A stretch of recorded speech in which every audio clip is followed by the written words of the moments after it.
What is happening, guys? Cowboy here, and we are back ready to continue the walkthrough. So real fast, I'm sure a lot of you are curious. We can use the both Great Machete and the Great Sword now, but as you can see in the top right corner, the weight ratio is quite a bit above that 70% threshold that I told you guys about. So we're going to avoid that for now. I do plan on using this eventually, but I'll need to get my vitality up by quite a bit to really make Guts kind of come full circle. So from leaving this bonfire, you can see right there, that's the door we had to do. And we're going to use this as our first indicator. Right here is where we picked up our bone shard. And you can see we have a nice little series of bonfires that we are able to follow again. Now, if you want, there are some items over there. You can grab those first or like grab them now, grab them later. Whatever tickles your fancy. Just for the sake of cohesion, we'll just go over and we'll snag those up now. We already got our Titanite. Our Nameless Knight set comes up a little bit from now, but we'll go grab this stuff while we're here as well.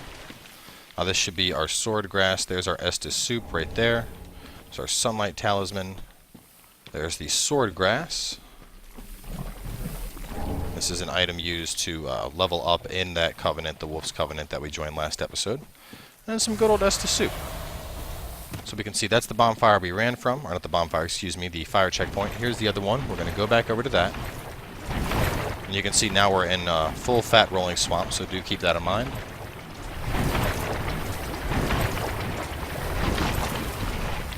I'm going to run on over there. I believe this is the Nameless Knight set.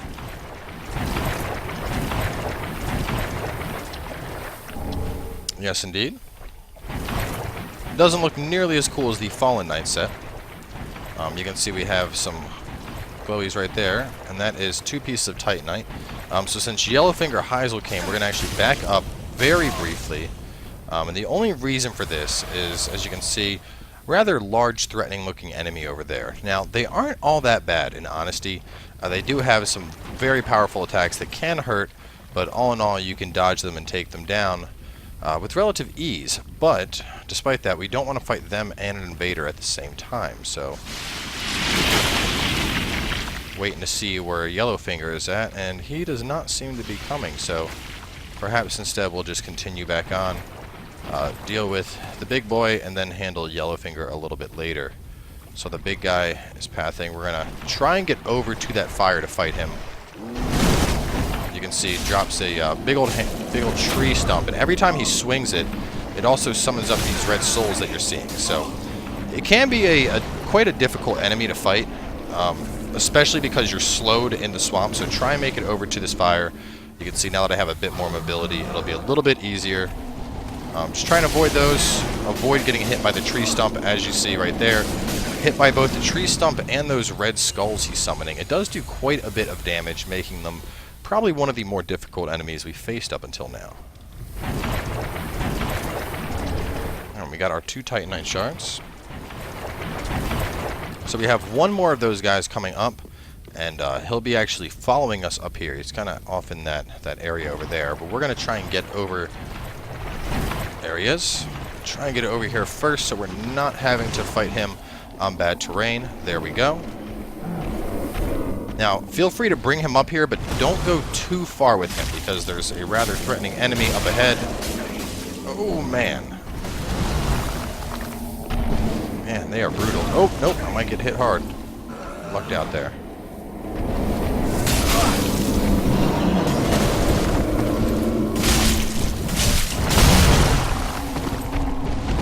Spoiled by my dexterity build, where I was able to get in 3 katana swings per roll. Now I'm only getting in 2. There we go. So he is down. Despite that, we have burned through all of our Estus.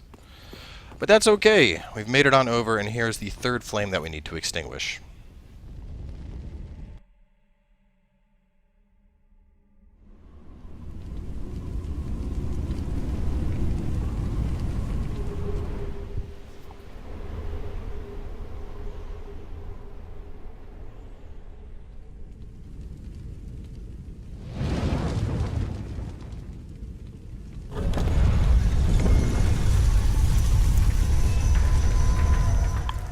See, the path to the Abyss Watchers is now opening up.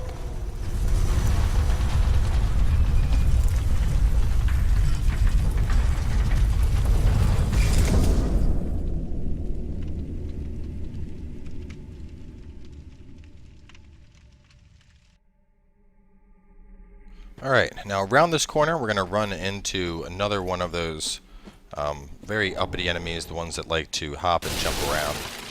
Oh, there's Yellowfinger Heisel. Perfect time for you.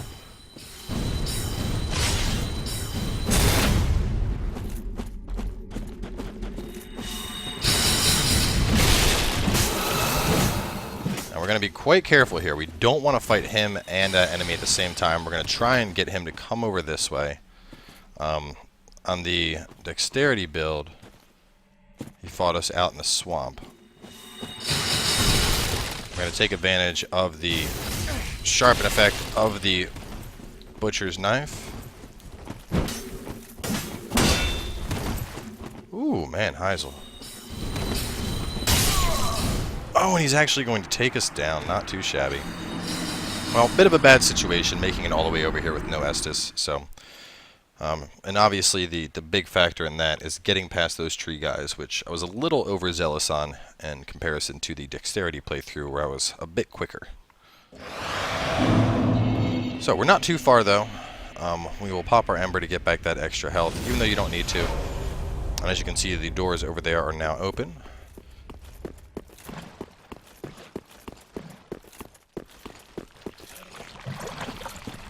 Now these slugs, one thing I want to point out is you can see kind of like as we're running by them, because of how shiny they are, very frequently you may think they're an item.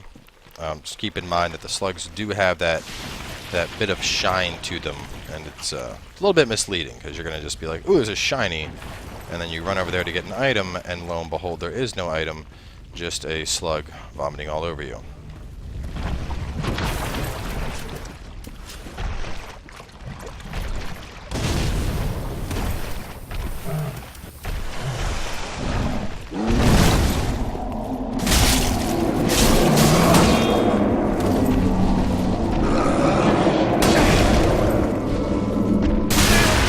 Oh, the AoE.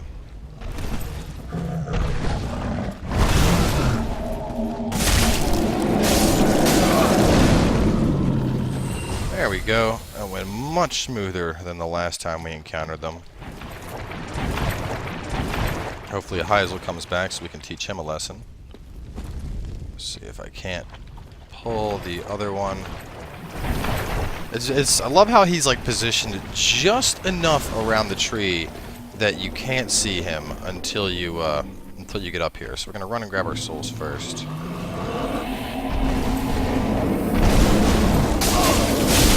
Now the one thing to look for is anytime he makes the red souls, he's not gonna do the AoE explosion thing right there. As you can see, no souls came out, and instead he went for the explosion. So we're gonna heal up.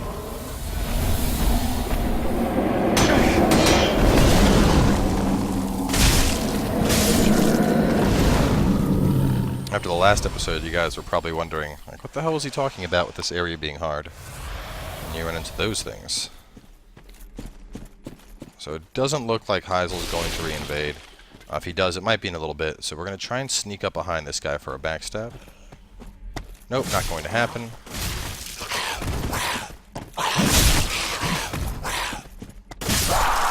But we got him down. That was easy enough. So from there, we're going to... Oh, there we go. Heisel's coming out to play. I just saw him. He was right there. Where did you go, Heisel? Oh, I see. You have... I think he has like an invisibility spell up or something.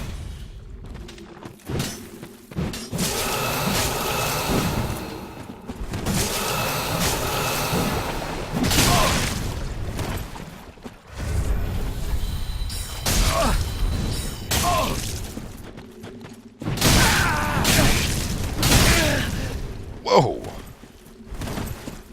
Alright, that was entirely unexpected.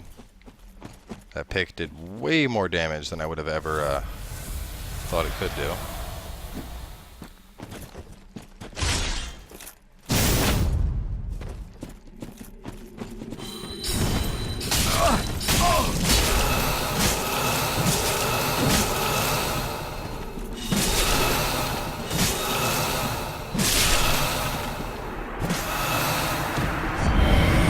There we go. Heisel is down. You may notice we got some Estus back. One of the great things about invaders in this game is getting your Estus replenished after they fall.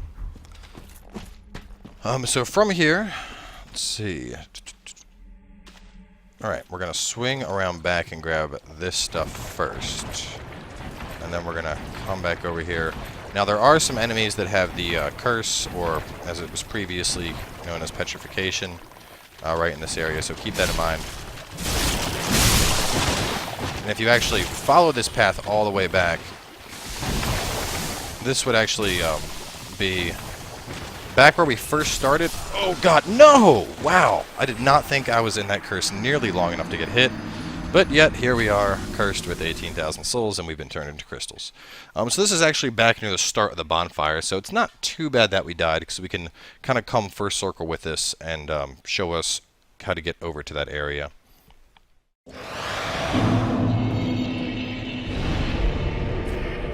So we're going to jump back to the original Fahrenkeep bonfire.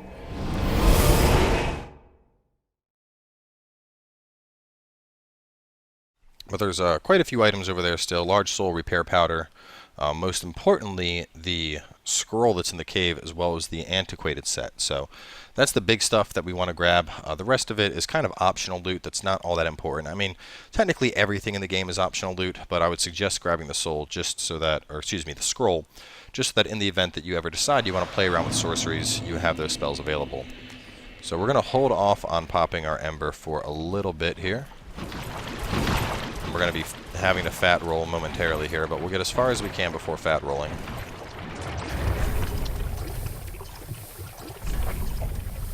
Do I have a curse spite ring? I do not. That comes later. So this is why I suggested following the fires. As you can see, going through this path, rather obnoxious. You know, you're just forced to fat roll the entirety of the way.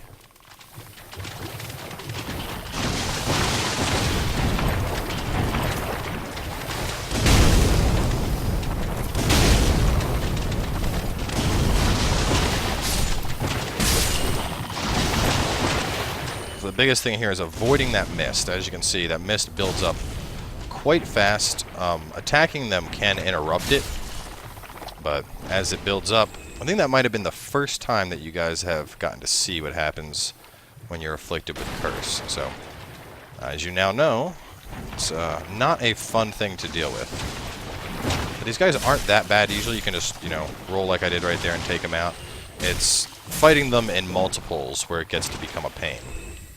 So we got our lost souls. Remember the items right around this, I believe, for our large soul and our repair powder.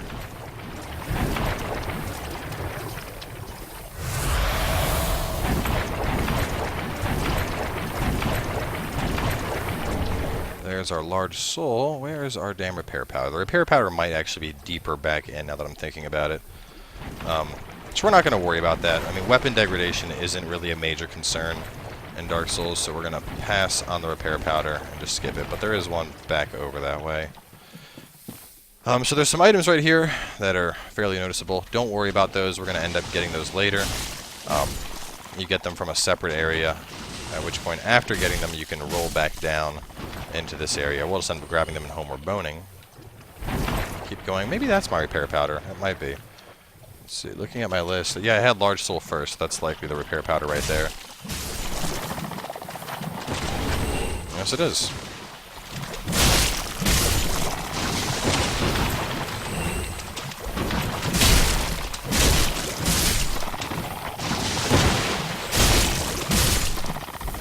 Alright. So now, on this little kind of circular area, just remember that we're able to fast roll again. That'll be kind of your indicator. And we have this cave back here. So go on in. Pick up your golden scroll. Pop this open. Get yourself the antiquated set. From there, we're going to head back to the bonfire real fast. We can just follow this wall. If we just take this on over, you can see some of our favorite fun time enemies over there. We're just going to ignore him for now. That's actually the one we fought earlier.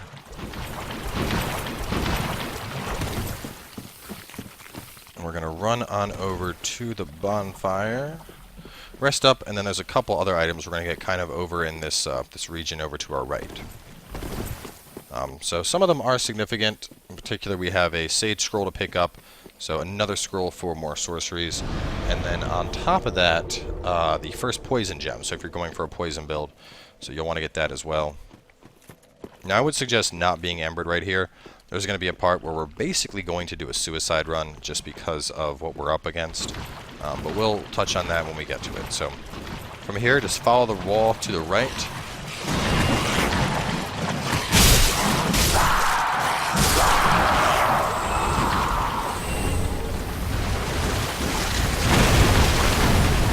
Lure the crab over to the tree. Now you may remember from earlier, our buddy with the great bow. A lot of people are saying it's go. I don't remember go looking like that, so I'm not sure if it's go, but just come on over this way. And then just kind of chill here. Keep up your guard. And as you can see, he'll take care of that crab for you.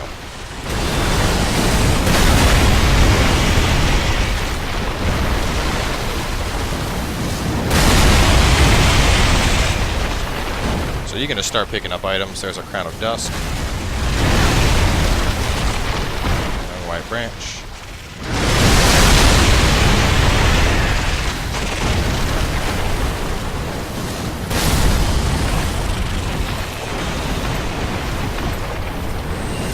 There's our Lingering Dragon Crest Ring. That's from the crab dying.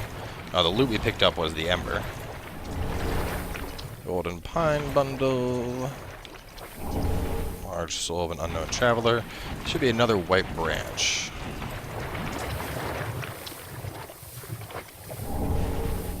Alright, so now we're going to hold to this right wall here. Just stick next to that wall.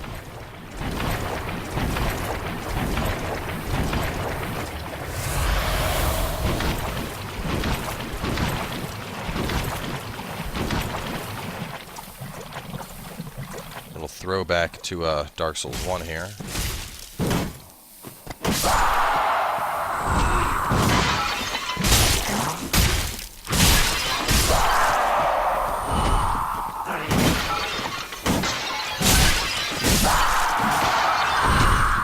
Poor mushroom people, they're all dead.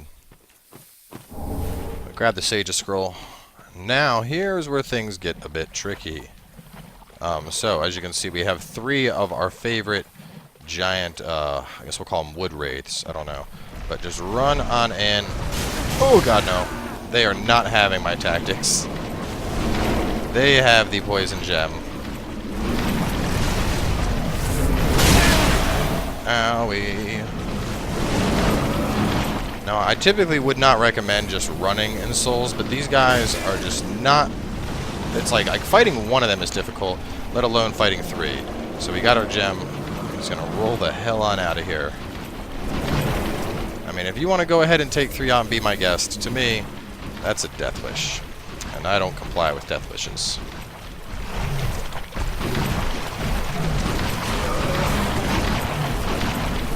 One last thing, Titanite Shard.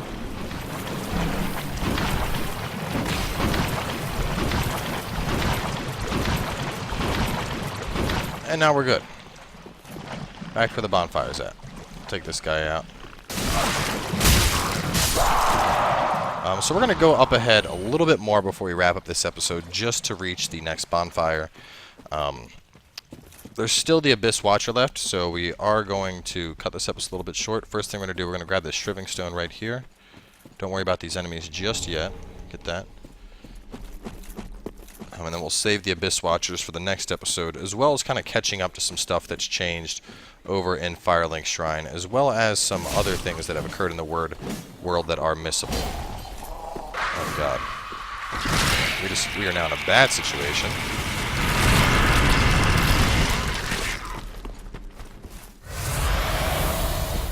Go on up. Bring them up here.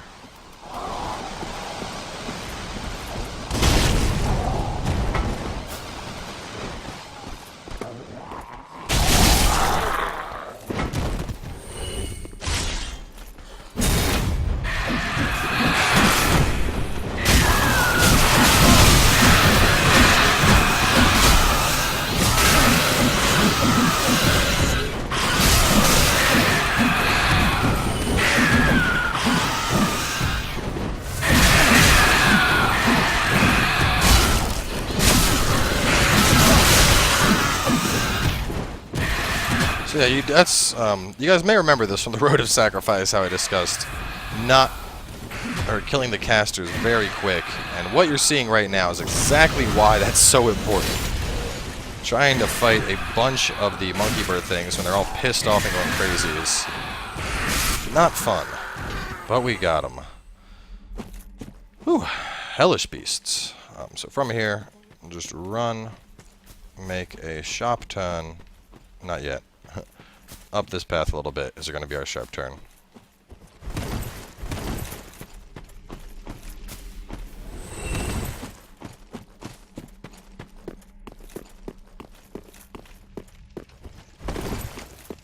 And here we are over at the bonfire.